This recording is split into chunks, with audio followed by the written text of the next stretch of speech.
Hello, YouTube. It is a wrap here with another book review. Hope you guys are having a good holiday. I believe this is coming out to the weekend of Christmas, if my timing is right about this. And if that is the case, hope you all are having a good holiday. Hope you guys are enjoying loved ones and and hopefully not working. Hopefully enjoying time off, chilling in the house. Been a rough year, been a rough 3 years, but I feel like 2023 is going to be bright. So I'm putting that energy in to your life as well as into mine. But let's get into the book review for today. Today we're talking about The Weight of Blood by Tiffany D. Jackson. I am really excited to talk about this book with you guys. If you have watched my 2022 wrap up, you saw that I did read Monday Is Not Coming by, I'm just going to say TDJ, by TDJ, and I loved it. I really did. As if you haven't watched it, I'll probably have the link to that video at the very end of this video, in like the little end clip with the recommended videos. But if, like I said, you did watch that, I did like read that book on vacation, and then I had two other friends read that book. I was not familiar with the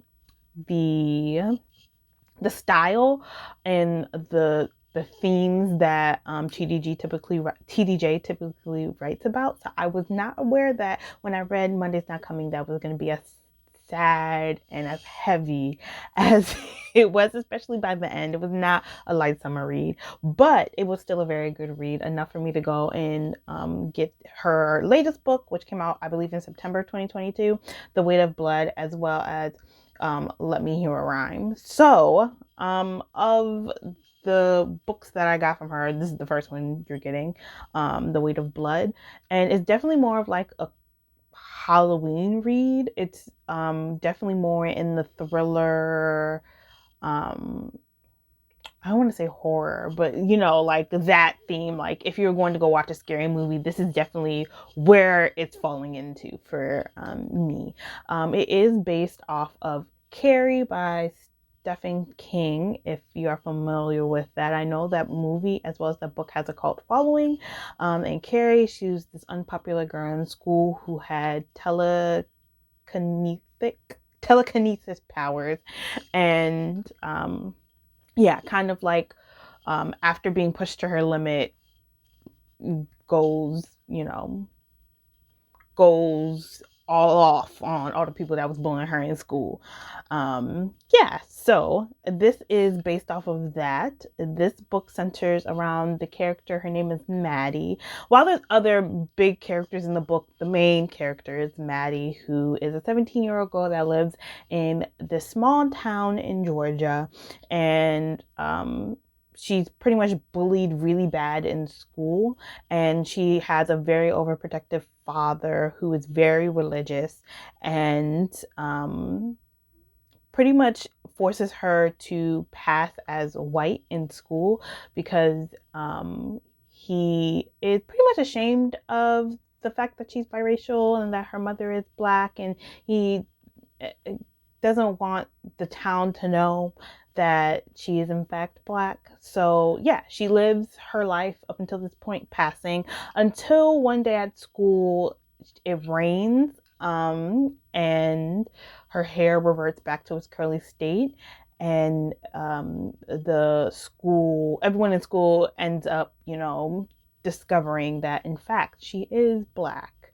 or putting two together that she is Black, and pretty much is ruthlessly bullied.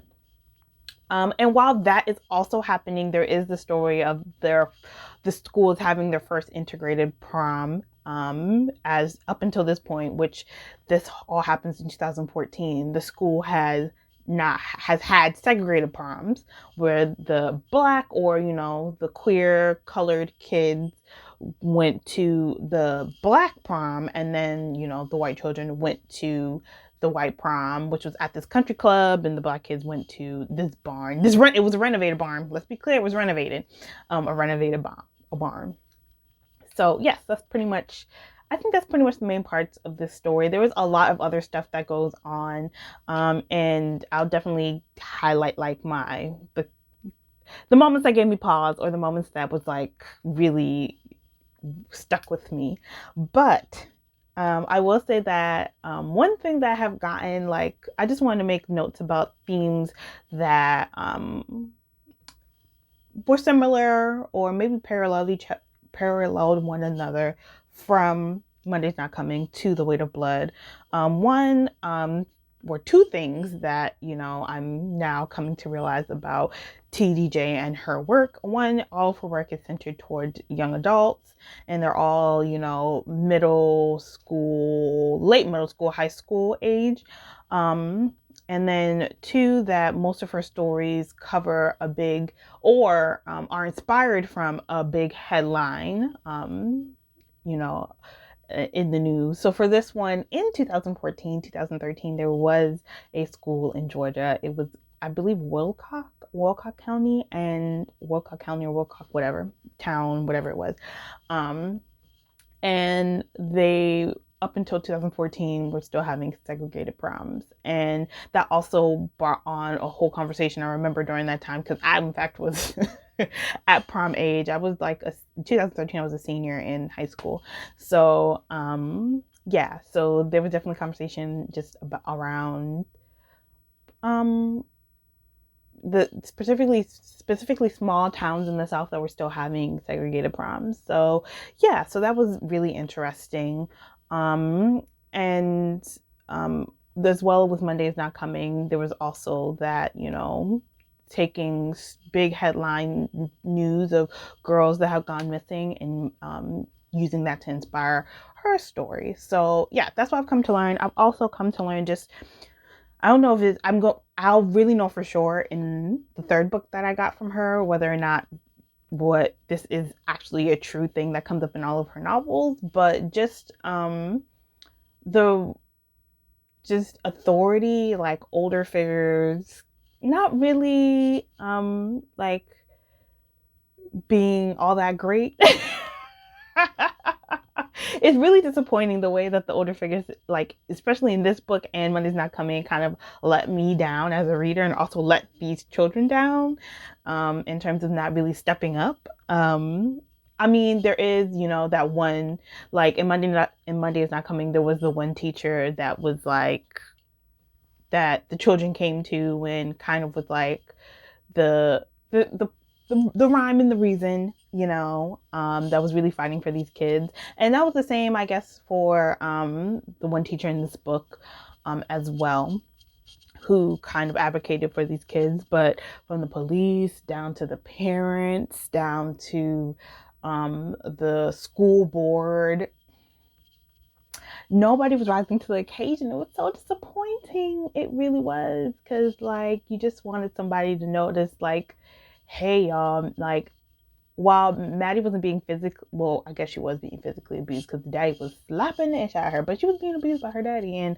I just wish somebody would notice. Like, if somebody's missing that many days of school, wouldn't you, like, and the reason that they were in your school was because of Child Protective Services, wouldn't you be a little bit more vigilant? But also, it's a small town. So, I guess. So yeah, they kind of let Maddie down. Like, everybody kind of I feel like everybody felt Maddie. So that's how I felt. And yeah, just those were the two big things that I felt were a parallel between both books. So yeah. So let me just talk about some of the characters, because it's not just Maddie. There's also Kenny, and Kenny is another big character in this book. He is like a star athlete at school, and like is going to a big state school to be on their like football team. And yeah, he's just like the popular guy on campus, but also the token black guy, you know. He doesn't really ruffle feathers about race, or doesn't try to bring too much eyes on the fact that he's Black. And I mean, his friends are racist. That's his friends are like, they are like deplorable, like enough that in the book I was just all like, I fight them all. Like I was all like, if Maddie gonna F it all up, like F it all up. Like that's how I felt. I was not feeling his girlfriend, his friends, like nothing. I mean, at some point, the Halloween scene, which was like, I mean, if you're gonna be all like, I'm racist, okay? Like that'll do it, blackface will do it, you know what I'm saying? So yeah. So I mean, at some point I feel like he starts to see the light, but but Kenny was kind of frustrating to me because I was just all like, boy, like Wendy not it. Like, yeah, I was not his girlfriend Wendy. I was not feeling her at all. um she was giving me Karen adjacent. Yes, was not feeling it. And obviously, like if we talk about using people, like she was definitely using Kenny to like, but Kenny was using Wendy. So I mean, I think Wendy kind of protected him. Yeah, and just made getting through and navigating through that space a lot easier being, yeah, with Wendy. That's how I felt. That's why I think it was also hard for him to break up with her, because obviously he was not feeling her. So yes. And Jules is one of the people that bully Maddie a lot, and she was like deplorable, but maybe not as bad as Wendy, because like she was just like, not that she was one dimensional, but like she was just deplorable and just like sat in it. Like she did not apologize for it. Literally, she was just all like, it's all Wendy's fault, and I'm just an evil person, and I couldn't be mad. I couldn't. While Wendy was trying to act like she was a good person, I was just like, but you're not a good person. Like, you're not a great person, in my opinion. My favorite character actually was Kenny's sister, Callie. Loved her. Loved her. She really called Kenny on his ish. And maybe I liked her because she was the only Black, like, unambiguously Black woman in the book. And yeah, especially when she schooled Kenny and she was all like, you're giving Maddie all this sympathy and all this stuff, and she was all like, baby, I was going through it. It's just, she gave some oomph to the strong Black woman character. She was just all like, I was going through it too, and I just had to fight through, but like, it don't undermine me. It was hard, and don't be mad at me because I don't want to extend that sympathy to Maddie. Yeah, I just felt like it was some good writing, about Blackness and navigating Blackness, and, the way that Kylie had her story, to Maddie having her story as this passing biracial woman, who instantly, as soon as they found out like that she had her mama or somebody in her family was possibly Black, she was just a Black girl, like everything. Like, she was out here white to y'all this whole time until y'all found out that the mama could possibly be Black, and then all of a sudden she's this Black woman and y'all down in blackface. Like, the audacity. But either way, yeah. So the book just really, I finished the book in a day. It really had me in like a chokehold. It's making me excited to read her third book.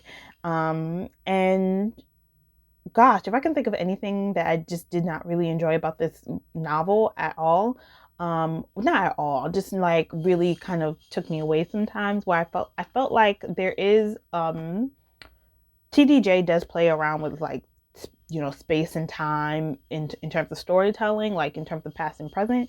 And in this book, it's no different. So we come in and everything has already occurred. Time has passed. It's been like years. And there's this podcast that's going back, this NPR podcast, which made me laugh. It's going back and looking at this story and, trying to unveil things that, just haven't been unveiled before. So yeah, so they're going back and looking at that story, and then also there's like just little documents from like the hearing, I guess, or yeah, from the hearing or from recounts of people who were there the night that, prom just, hit the fan and everybody dies.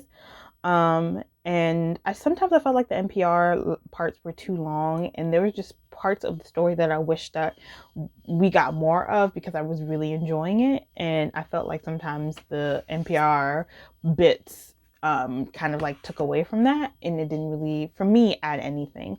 So like I wish, granted, so Kenny and Maddie had this like, romance love story thing going on, and I wish we got more of that. I really like that they kind of ended up leaning in each other, and you get to see the similarities in terms of their experience navigating Blackness, and how they kind of find solace in one another. And I wish we had more time with them, like just enjoying each other. Like that was like a bright spot in the book, and it was just so short-lived, and shit just really hit the fan, and you're just like, damn, we were finally happy for girl. Maddie was finally living her best life, and like everything with the ish. But yeah. So I just wish we had more of that. And I know, granted, I think that the ending will stick with me. What happened to Kenny? What happened to Kenny? What happened to Kenny? We kind of know what happened to Maddie, but what happened to Kenny? Are they together? I need to know. I want to know. And I know I'll never know, and I can live with that. And maybe that's what made this book good. So maybe it was a plus and not a minus. But yeah, those were just things that really stuck with me that I had to share with you all.